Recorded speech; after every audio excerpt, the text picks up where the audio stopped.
अस्सलामुअलैकुम फ्रेंड्स। आज का जो हमारा लेक्चर है ये एसे राइटिंग के लेक्चर का दूसरा हिस्सा है। पहले हिस्से में हमने ये अंडरस्टैंड किया कि एसे क्या है और एसे के स्ट्रक्चरल कंपोनेंट्स या बेसिक एलिमेंट्स क्या है, ये हमने अंडरस्टैंड किया। यानी इंट्रोडक्शन, बॉडी और कंक्लूजन ये हमने डिटेल के साथ अंडरस्टैंड किया। उस पे हमने एग्जाम्पल्स भी दिए। तो उसी पार्ट का लिंक डिस्क्रिप्शन में दिया गया है। अगर आपने वही वीडियो नहीं देखा है तो आप लिंक पे क्लिक करके आप वही वीडियो देख सकते हैं। आज का जो हमारा लेक्चर है ये एसे के टाइप्स या काइंड्स के बारे में है। यानी इस लेक्चर में हम अंडरस्टैंड करेंगे कि डिस्क्रिप्टिव एसे क्या है, नैरेटिव एसे क्या है, आर्ग्यूमेंटेटिव एसे क्या है, पर्सुएसिव एसे क्या है, डिस्कर्सिव एसे क्या है और कॉज एंड इफेक्ट एसे क्या है। इन सब को हम अंडरस्टैंड करेंगे आज के लेक्चर में। तो आइए शुरू करते हैं आज का लेक्चर। एसे के काइंड्स और टाइप्स में सबसे पहले आता है डिस्क्रिप्टिव एसे। डिस्क्रिप्टिव एसे क्या होता है? डिस्क्रिप्टिव एसे वो एसे होता है जो किसी पर्सन, प्लेस या थिंग को डिस्क्राइब करता है, तो उसे हम कहते हैं डिस्क्रिप्टिव एसे।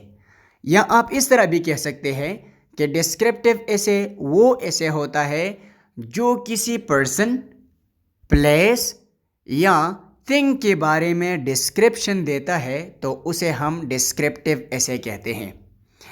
यहाँ पर अगर आप देखें तो जब हम कहते हैं ना कि माई स्कूल पर एसे लिखते हैं, तो इस एसे में हम स्कूल को डिस्क्राइब करते हैं, तो इस वजह से हम इसे डिस्क्रिप्टिव एसे कहते हैं। इसी तरह अगर हम मोबाइल फ़ोन पे एसे लिख के कि मोबाइल फ़ोन क्या है, हम मोबाइल फ़ोन उस एसे में डिस्क्राइब करते हैं, तो उस एसे को हम डिस्क्रिप्टिव एसे कहते हैं। नेक्स्ट हमारे पास है नैरेटिव एसे। नैरेटिव एसे क्या होता है?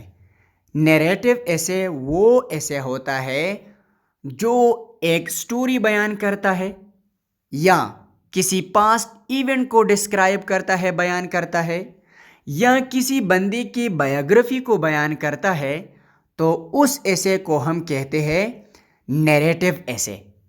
यानी अगर हम कहें कि फर्स्ट डे एट कॉलेज, यानी अपने कॉलेज के पहले दिन पर हम एसे लिख के, तो वो हमारे पास कौन सा एसे होता है?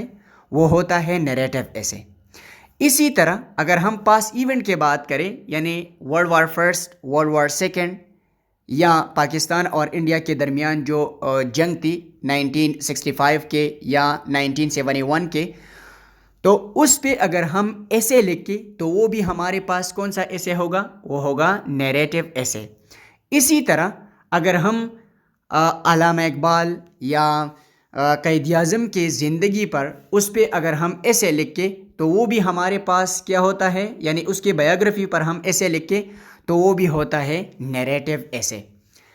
नेक्स्ट हमारे पास आता है वो है आर्ग्यूमेंटेटिव एसे। सबसे पहले आप आर्ग्यूमेंटेटिव एसे के वर्ड को देखें जो सेल्फ एक्सप्लेनेटरी है। आर्ग्यूमेंट हम किसको कहते हैं? बहस को कहते हैं।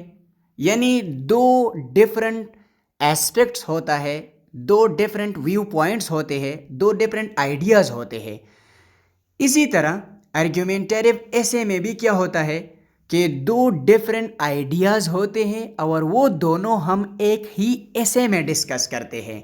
यानी किसी चीज़ के दो एस्पेक्ट हम डिस्कस करते हैं। अगर हम डिफिनेशन को देखें तो हम कहते हैं कि इट इज़ अ टाइप और kind of essay that discusses two aspects या two sides of a topic. यानी एक टॉपिक के दोनों साइड्स को हम एक एसे में जब डिस्कस करते हैं, तो उसे आर्ग्यूमेंटेटिव एसे कहा जाता है। अगर हम एग्जाम्पल को देखें ना, advantages and disadvantages of mobile phone, इस पे अगर हम एसे लिख के, तो ये हमारे पास कौन सा एसे होगा? ये होगा आर्ग्यूमेंटेटिव एसे। अगर हम को एजुकेशन के फ़वाइद और नुकसानात पे अगर हम ऐसे लिख के, तो वो भी हमारे पास क्या होगा, वो भी आर्ग्यूमेंटेटिव ऐसे होगा। क्यों? क्योंकि यहाँ पर एक तरफ है एडवांटेजेस और दूसरी तरफ हमारे पास क्या है, डिसएडवांटेजेस। यानी दो एस्पेक्ट्स, दो साइड्स एक ही चीज़ की हम डिस्कस करते हैं, इसमें हम आर्ग्यूमेंट करते हैं, तो इसी वजह से उसको आर्ग्यूमेंटेटिव ऐसे कहा जाता है। आई होप आपको आर्ग्यूमेंटेटिव ऐसे समझ आया हुआ होगा। नेक्स्ट हमारे पास जो है वो है पर्सवेसिव ऐसे। पर्सवेसिव ऐसे के वर्ड को अगर आप देखें तो पर्सवेसिव का वर्ड जो है ये निकला है पर्सवेट से। पर्सवेट का मतलब क्या होता है, कन्विंस करना, कायल करना। इसी तरह इस ऐसे में भी क्या होता है कि राइटर किसी टॉपिक का एक साइड लेता है, एक एस्पेक्ट लेता है और उस पे अपनी रीडर्स को कन्विंस करता है, तो उस ऐसे को हम पर्सवेसिव ऐसे कहते हैं। यानी अगर हम यहाँ पर देखें कि एडवांटेजेस ऑफ मोबाइल फ़ोन, तो इस पूरे ऐसे में हम सिर्फ और सिर्फ एडवांटेजेस डिस्कस करते हैं कि मोबाइल फ़ोन एक एडवांटेजियस डिवाइस है, ये फ़ायदेमंद है। तो इस ऐसे को हम क्या कहेंगे, पर्सवेसिव ऐसे कहेंगे। नेक्स्ट हमारे पास जो आता है वो है डिस्कर्सिव ऐसे। डिस्कर्सिव ऐसे वो ऐसे होता है जो किसी पार्टिकुलर इशू, पार्टिकुलर सिचुएशन या किसी पार्टिकुलर प्रॉब्लम को फैक्ट्स और फिगर्स के साथ डिस्कस करता है, तो उस ऐसे को हम डिस्कर्सिव ऐसे कहते हैं। यानी अगर हम कहें कि कोविड-19 paralysed every walk of life, तो ये ऐसे हमारे पास क्या ऐसे होगा, ये हमारे पास डिस्कर्सिव ऐसे होगा। इस ऐसे में हम ये एक्सप्लेन करेंगे कि कोविड-19 ने किस तरह एवरी वॉक ऑफ लाइफ को डिस्टर्ब किया, पैरालाइज किया। इसमें हम फैक्ट्स, फिगर्स, ये सारी चीज़ें देंगे। इसमें हम फिगर्स और फैक्ट्स की मदद से इस बात को प्रूव करेंगे कि कोविड-19 ने किस तरह एवरी वॉक ऑफ लाइफ को पैरालाइज किया है। तो ये हमारे पास था डिस्कर्सिव ऐसे। और last but not the least हमारे पास है कॉज एंड इफेक्ट ऐसे।